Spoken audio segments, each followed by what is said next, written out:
નમસ્કાર મિત્રો, બાપુજીની શેરબજારની ચેનલમાં તમારું ખૂબ ખૂબ સ્વાગત છે. આશા છે કે તમે એકદમ જોરદાર માઇન્ડ બ્લોઈંગ અરે ખુશ મજાશ હશો. બાપુજી શું હતું આજના લેવલ્સ તમને સવારે જ વોટ્સઅપની ચેનલમાં પ્રોવાઈડ કરી આપવામાં આવ્યા હતા. વીકલી રેઝિસ્ટન્સ હતો 50,690 અને વીકલી સપોર્ટ હતો 50,135. ડેલીનો રેઝિસ્ટન્સ હતો 50,571 અને ડેલીનો સપોર્ટ હતો 50,253. બરોબર. શું કર્યું લેવલ્સે કાંઈ નથી કર્યું ભાઈ. એવું અરે બંને જ નહીં. એક મેજિક તો જુઓ તમે. કાલે જ મેં તમને વિડીયોમાં જણાવ્યું હતું કે 50,206 રીટેસ્ટ કરવા આવી શકે છે. કીધું તું કે નહોતું કીધું? નહોતું કર્યું તો આઈ બટન ઉપર ક્લિક કરીને જોઈ લ્યો. લ્યા 50,206 ઉપર ટચ કરતા વેત જ ભાઈ હા ડાયરેક્ટ 320 સુધી ગયો તો મિત્રો. 362 સુધી, sorry, 155 point in no time. This is a powers. અને આ તો નીચે શું કામ આવ્યું એનો તમને મિનિંગ ખબર છે? નીચે વીકલી સપોર્ટને એડ આવ્યો. નીચે વીકલી સપોર્ટ કેટલા પોઈન્ટ પહેલે ચડી ગયું? લો 50,149, 14 પોઈન્ટ, માત્ર 14 પોઈન્ટ. 14 પોઈન્ટ પહેલેથી શાર્પ બાઇંગ આવી ગઈ. શાર્પ એટલે કેવી?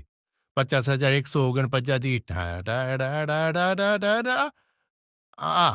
અહીંયા ડાયરેક્ટ 50,830 સુધી. વિચાર કરો તમે. ભાઈ બાપુજીના લેવલ્સ એટલે બાપુજીના લેવલ્સ. બેંક નિફ્ટી અહીંયાથી ચડીને ઊભ્યું ક્યાં? તમને તો લાગશે કે ગમે ત્યારે રેન્ડમલી ઊભી શકે છે. અરે બકા, એવું ના હોય. આ જો 50,690 લેવલ હતો ને આપણો, જો 1 2 3 4 5 6 7 15 મિનિટની કેન્ડલ છે. 7 કેન્ડલ અને ટચ ઊભી જ રહી અને ક્લોઝિંગ કોઈ પ્રોપર એની ઉપર નથી આપી. તમને મેં પહેલા જ વિડીયોમાં જણાવ્યું છે, આની કેન્ડલ જે પહેલી ક્લોઝિંગ આવે એની ઉપર બેક ટુ બેક હાઈ ઉપર ક્લોઝિંગ કરવી ખૂબ જરૂરી છે. એના ઉપર હાઈ ઉપર ક્લોઝિંગ ન આવે એનો મતલબ નિફ્ટી કે બેંક નિફ્ટીનો લેવલ તૂટ્યો નથી. આ ભાઈમાં કોઈ ઉપર ક્લોઝિંગ ના આવી, આની ક્લોઝિંગ આવી, આની વિથ ઇનસાઇડ કેન્ડલ બની, આપણે ઉપર ખપે. આમાં જોઈએ આને કોઈ આનો હાઈ તોડ્યો છે ના, આને પણ ઇનસાઇડ ક્લોઝિંગ દીધી છે. આમ જ આપણે ફસાય છે. તકડાઈ કરી અને અહીંયાથી આપણે એમ લાગે તોડ નાખ્યું લેવલ, હાલો કોલ લઈ અને આ છપાક એટલે કેવા લઈ નાખશે. એટલે તકડાઈ આપણે હંમેશા અવોઇડ કરવી. તકલાઈનો પરિણામ હંમેશા તમારો પોર્ટફોલિયો ગુલાલ હે રહેગા. ઓકે, સો 50,578 ઉપર ક્લોઝિંગ આવી.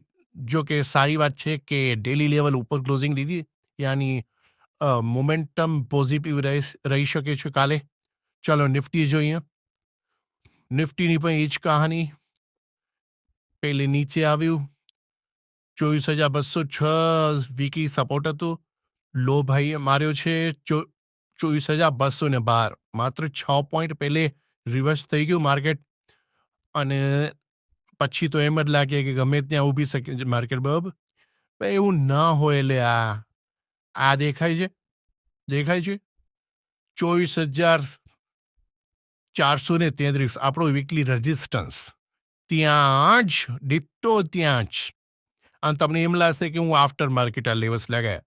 તમને બતાવી દઉં ભાઈ, આ જોઈ લેજો.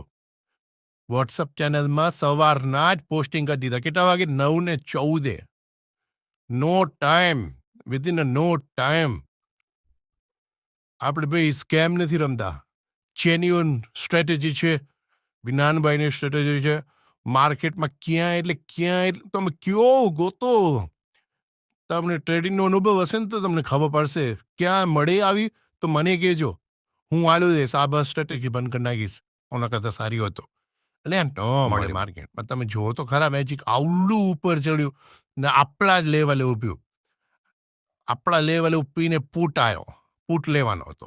આ નીચે આવીને ડાયરેક્ટ સપોર્ટે એને વરી ડેલીનો જ લીધો. ડેલીમાં સપોર્ટ લઈને વરી ઉપર ગયો. પર વિકી હવે કે હું ઉપર નહીં જવા દઉં.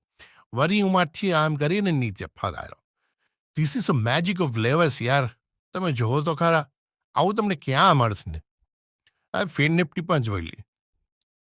ફેર નિફ્ટીની ભાઈની પણ એ જ કહાની. નીચે આવો, વીકલીમાં સપોર્ટ લ્યો, અને ભાઈ કાલે પણ કીધું તું તમને 24,133, 23,133 અહીંયા જઈ શકે છે. અહીંયા જશે તો આપણે પુટ લેવાનો અને લેવાનો કીધું તું ને મેં. આપણે લીધો. આપણો અહીંયા જ ટ્રિગર થઈ ગયો તો જોયું ને. અહીંયા ટ્રિગર થઈ ગયો, નીચે આવ્યો, વરી આજુબાજુ સપોર્ટ લીધે વરી લેવા ગયો, વરી રેઝિસ્ટન્સ લીધો ભાઈએ 23,133 ડાયરેક્ટ 23,000 સુધી ગયું હતું. 133 પોઈન્ટ ફેર નિફ્ટીમાં. ફ્રેન્ડ્સ, તમે ઇમેજિન કરી શકો છો. કાલ તો એની એક્સપાયરી પણ છે. એક્સપાયરીમાં તો એની ધમાલ એટલે બાવાલ થઈ શકે છે. ખાલી ડેલીનો લેવસ યાની બ્લુ લાઇન આપણી ચેન્જ થશે, બાકી બધા same to same as it is રહેશે. તો મને આશા છે કાલ તમે વરી વોટ્સઅપના માધ્યમથી જોડાઈ અને આ લેવલ્સનો લાભ ઉઠાવશો. Thank you. Tata, bye by.